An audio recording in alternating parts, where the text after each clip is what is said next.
What is up, my family? It's your girl T, aka the nappy-headed jojoba, yada yada yada. You saw the title, let's go. Today I want to talk mainly about our YouTube faves and why we hate it when they become successful. We hate it when our faves become successful. You know what? Never mind, you're too young. YouTube has changed a lot over the years, not just in the types of content that tends to succeed on the platform, but in the potential earnings for the content creators, and that is a major key in this discussion. We are now in an age where we have YouTube millionaires, and while many of these YouTube millionaires are nouveau riche, ass clown garbage people with whom I'm only familiar enough to know that I need to tell the YouTube recommendation bots, do not recommend this channel, there are still plenty of other YouTube millionaires who I've watched since they were under 100K, 50K, even 25,000 subscribers. And in watching these come-ups over the years, I've clocked a lot of behavioral changes, not just in the YouTubers themselves as their numbers go up and up and up,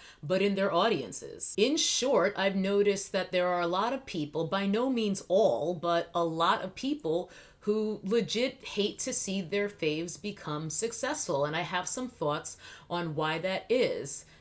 Obviously, because that is the premise of this video. As I said, not all people hate to see it when their favorite YouTuber next door becomes rich, basically, and moves away into a gated community. There are still plenty of people who cheer them on. Secure the bag, sis. You deserve it. So happy to see you win. Or at least they're this way in the comment sections on social media, which doesn't necessarily have anything to do with how they really feel. Still, what interests me is how there are so many others who don't like to see it and who like to make it known that they don't like to see it. That sort of, I liked her better on her first album type of tease. And I think it has to do with the unique nature of the relationship between content creators and their audiences, these parasocial relationships. The mindset that we have when we watch someone on YouTube is completely different to the mindset that we have when we're watching a Beyonce concert. And yes, I am well aware that I am completely incapable of getting through any meaningful conversation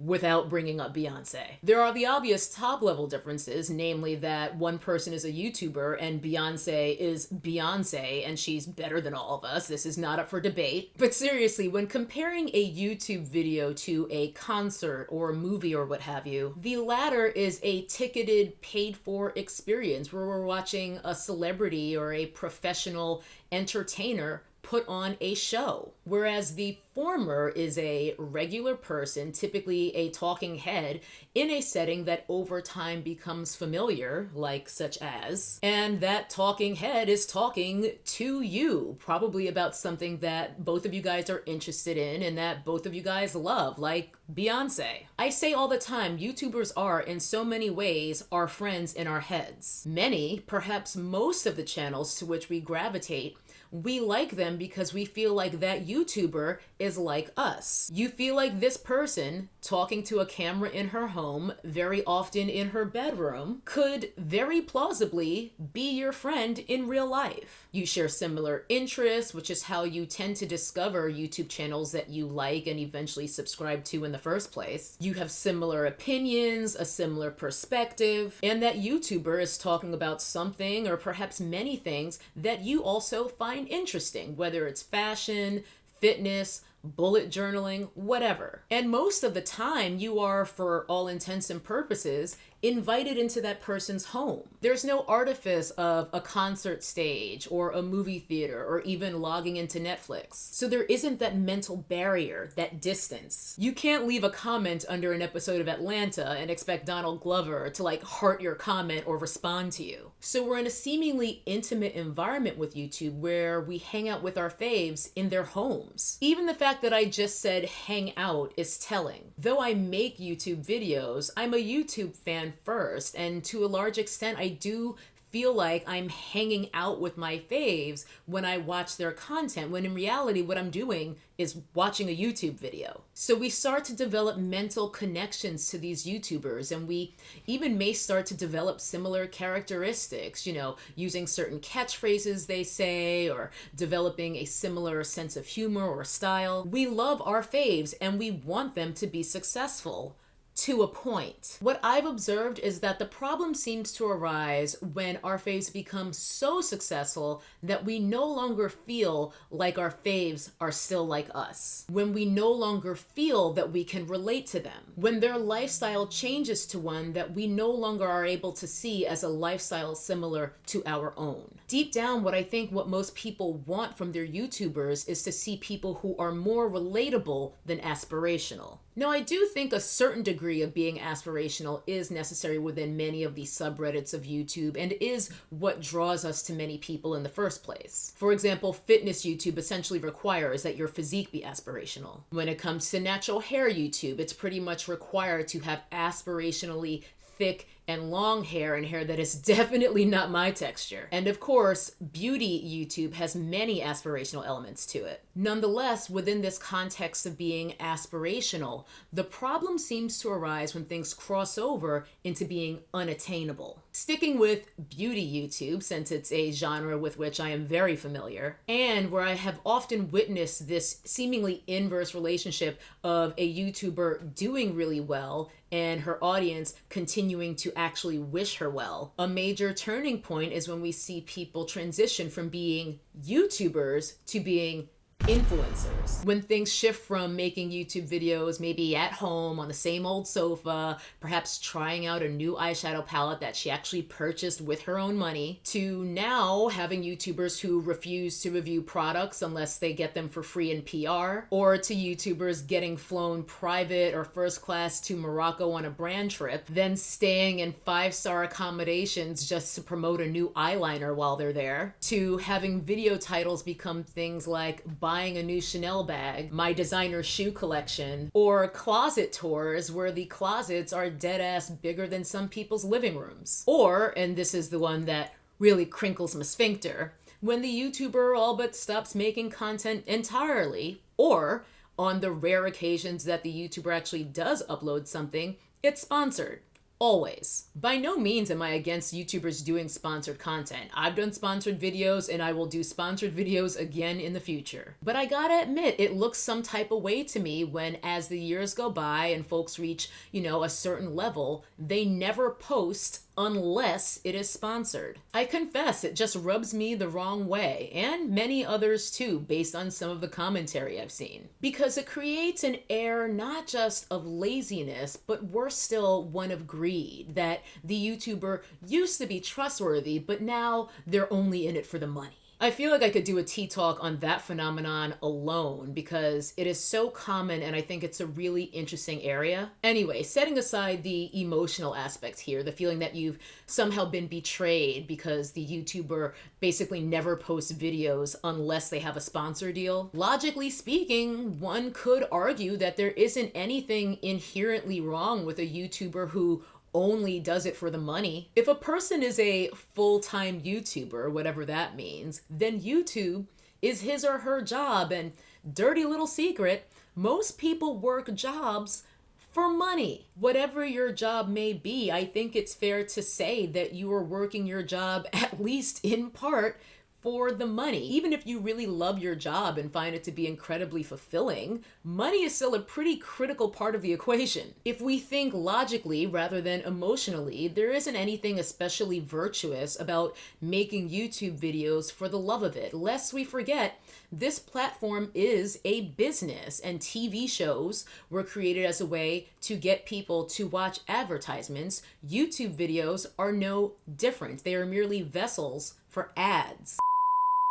If anything, YouTube has become strikingly similar to the OG days of television. When shows like I Love Lucy would have the ads integrated directly into the show itself. Where Lucy and Ricky would straight up be talking about how easy Philip Morris cigarettes are in your throat. Now you have the same exact type of thing when your fave spends the requisite 90 seconds of her video talking about HelloFresh or whatever. And by the way, HelloFresh, if you're watching, my kitchen game is mad decent. Holla at your girl. Sponsorship, please. They're not watching. Jokes aside, I'd be lying if I haven't unsubscribed from channels that transition to uploading ad after ad after ad and never any other content. Having said that, YouTubers don't owe us any videos, sponsored or not. You can upload videos every single day for 5 years, build an audience of millions, and then stop with no explanation given whatsoever if that's what you want to do. There's no contract. But emotions often defy reason. And it just makes me feel kind of used when content creators who I really love and enjoy all but abandon making videos unless it's explicitly for a check. So jumping back to my point earlier, there are often limits on just how successful we're okay with our phase becoming. The vast majority of us don't relate to being rich because we ain't rich. And when we actually witness this change from living more or less like us, being more or less like us, because once again, that's why we're usually drawn to certain personalities in the first place, relatability vanishes and we can feel like we were left behind. I think it at least partially comes down to a feeling of ownership over our faves, feeling like we somehow lost something now that everyone else is in on it. Which is also potentially compounded with feeling like this YouTuber who maybe you saw go from 10,000 subscribers to 10 million subscribers. If you were there from the beginning and saw this level up happen, and now this person who you knew way back when is living a life more lavish than you could ever imagine, it can leave you feeling shitty because you don't have those things. The parasocial relationship is usually predicated on the idea that your fave is, or at least was, just like you, right? Well, not anymore, bitch. Now she flies private because f the environment. Drives a Tesla because yay environment. Bought a $5 million McMansion, wears Cartier this and Balmain that, and her bag collection alone is worth more than what you make in 3 years. But if you two were so alike just a few years ago, if you were just like her, but now she has all of these things that you don't have, then the fact that you don't have them must mean that she doesn't deserve them. I'm no psychiatrist, but I have heard of them. And I think that this is at the core of so much of the vitriol that these influencers get for succeeding. It's essentially a way for followers to cope with feelings of loss, feelings of missing out, feeling like you somehow got left behind. And perhaps most importantly, feeling like your life isn't any better than it used to be. And now your fave's life is exponentially better than her old life and your current one. This YouTuber got all this unimaginably privileged life from making videos at home, videos that I watched and supported. That means I gave this YouTuber this life. This YouTuber owes me something for having this life. I think thought patterns like this are a huge part of the correlations we're seeing between rising rates of social media exposure and depression. In short, we see our faves and we say, why not me? Even when I hear about these f***wit family vlogger channels who make millions on this platform when they add nothing of value, it is vexing. But that has nothing to do with me. And while I certainly do not want to live hand to mouth for the rest of my life, I also wouldn't trade lives with them. Not least of all because I've become quite convinced that ethics cannot coexist with life in the 1%, but that's a different kettle of fish. Yet another tea talk for another day. All of this aside, and despite their obvious problems, platforms like YouTube and Instagram have been, in so many ways, pretty incredible. They've helped to create a more accessible, not equal, but more accessible opportunity for self-starters to create careers,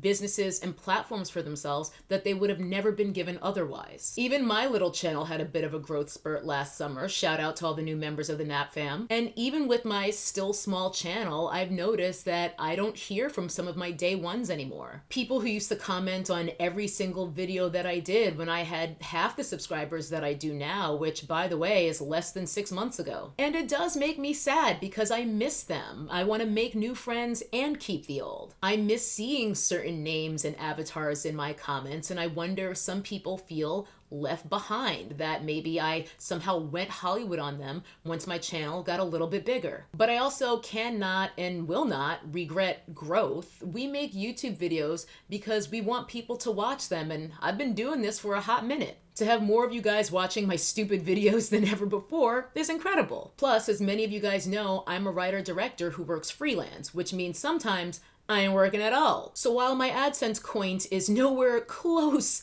to making me YouTube rich, the fact that this platform has allowed me to generate income just based on me sharing my thoughts, my ideas, myself, it is beyond humbling. Grateful doesn't even begin to cover it. I've said before to you guys, I don't want to be rich. I only want to have enough money to have freedom. Then again, it's really easy to say you don't care about being rich when you aren't. That is going to do it for this tea talk. Thank you so much for hearing me out on my thoughts as to why so many of us still in the rat race. Seems like there's a lot of people who dead ass hate to see their faves become successful. I appreciate you for hanging out with me and sticking with me all the way to the end. I hope that you enjoy the rest of your weekend or the rest of your day whenever you may be watching this video. But before I go, I will leave you with one soups dupes important reminder.